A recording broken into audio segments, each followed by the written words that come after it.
Eh bien, bonjour à toutes et à tous. Aujourd'hui, une nouvelle vidéo config PC Gamer Full AMD à 1000 euros. Allez, c'est parti.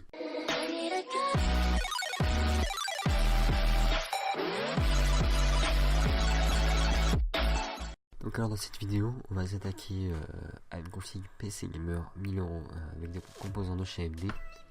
Ce sera dans un cas, je vais vous la présenter, c'est la configuration à 1000 euros qui sera évolutive et puis je vous mettrai à la fin de la vidéo la configuration à 900 euros qui sera un petit peu moins performante, mais toujours équipée du processeur Ryzen 7 1700 de chez AMD. Et donc bien sûr, on va être équipé de ce processeur, donc c'est un processeur octa-core qui va avoir 8 cœurs physiques et 8 cœurs logiques. C'est un petit peu comme l'hyperfreezing de chez Intel, voilà, pour ceux qui ne connaissent pas. Il va avoir 20 mégaoctets de cache et surtout il va avoir un TDP de 65 watts, ce qui est du jamais vu chez AMD. Avant on avait toujours quelque chose de super énergivore. Tandis que là, ben voilà, 65 watts, il faudra bien 14 nm, ça c'est peut-être ça qui fait des économies aussi.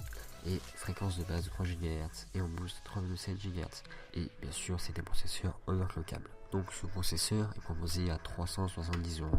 Il n'est pas encore sorti, mais à partir du 2 mars, c'est bon, vous pouvez l'avoir. Alors pour ce qui est de la carte mère, on va prendre la Asus Prime B350 Plus. C'est une carte mère bien sûr socket M4 format ATX, elle coûte 115 euros.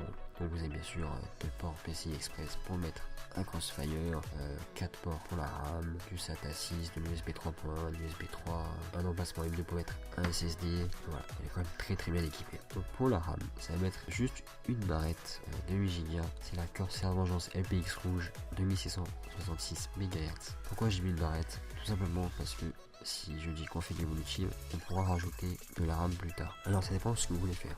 Si vous voulez juste avoir maximum 16 Go plus tard, dans ce cas là vous prenez 2x4 et puis on vous reprendra encore 2x4.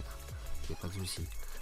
Mais si vous voulez par exemple peut-être mettre 16 voire 32, prenez une barre de 8 et puis à chaque fois vous rajouterez 8 de la même fréquence par contre. Ça il faut pas l'oublier. Donc ce sera du 2666 MHz. Donc la barrette coûte 74 euros. Alors pour le refroidissement, j'ai choisi de mettre un air cooling. Tout simplement parce que je sais pas encore ce que valent les refroidissements de chez AMD. Mais par sécurité, c'est comme des gros processeurs. Si on peut commencer à jouer et faire un peu de montage pour avoir un petit peu de refroidissement, un peu plus quali que ce qu'il doit y avoir d'origine. Donc je vous conseille de mettre le Cooler Master HyperTX 3 Evo. Donc c'est un petit air cooling très bien, je l'ai, je vous le recommande. Personnellement mon processeur ne monte pas plus de 50 degrés quand il est à 100% et puis il fait pas de bruit, il est très silencieux. Alors pour la carte graphique, cette fois-ci on va prendre la RS 480 Gaming X 8 Go. Donc c'est la MSI la haut de gamme. Bon c'est pas la Gaming Z qu'il y a sur le 1080, mais bon voilà, ça fera largement l'affaire. Pourquoi pas une 1060? Tout simplement parce que la 1060 est plus chère déjà. On la trouve à 270 euros. Et selon les jeux, la 480 est largement au-dessus avec des X12. Mais sinon, voilà, c'est deux cartes qui se valent selon les jeux, c'est selon vos utilisations. Mais ce qui est intéressant aussi, c'est que plus tard, voilà, j'ai pris une carte mère ATX et tout simplement pour faire un crossfire, pour l'améliorer dans le temps. Donc on aura quasiment les performances du 1070 et puis selon les benches, ça arrivera jusqu'à presque 1080 dans des benchmarks, enfin des trucs comme ça. Alors au niveau du stockage, j'ai mis juste un disque dur parce que le SSD justement est pour plus tard. Donc si vous mettrez soit un M2, soit un 2,5 pouces classique, là cette fois-ci ça va être le Western Digital Carrier Blue de 1 Tera. Voilà, 7230 minutes, 2,5 pouces. C'est soit vous prenez celui-là sur le Barracuda, c'est selon la disponibilité, enfin c'est exactement la même chose. Alors pour le boîtier, ça va être le Zalman Z3 Plus noir. Alors pourquoi j'ai pris ce boîtier, même si c'est vrai que je l'ai vu plusieurs fois et qu'il n'est pas nouveau récent. Simplement parce qu'il est très bien refroidi. On va avoir une sorte de mémoire 4 ventilateurs prédisposés à l'intérieur, donc du dessus, du frontal et à l'arrière. C'est vrai que dans les boîtiers généralement on en a qu'un, il faut investir, c'est près 10-15 euros le ventilateur.